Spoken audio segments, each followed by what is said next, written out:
leipiä viertotien takana. Missä pyykkivaatepurjeet lepattivat mäntyjen välissä. Ja pilvet kuljettivat meitä kaukaisiin maihin, taivaan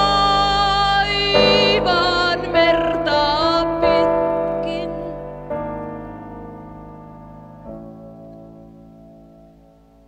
Olimme rikkaita ja kylläisiä.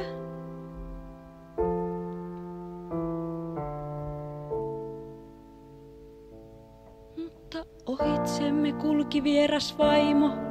Hänellä oli harmaa huivi ja häijyt silmät. Ja hän osoitti sormellaan leipiämme ja huusi. Kun lapset leipovat savesta leipää, koettelee Herra maata sodalla ja nälällä.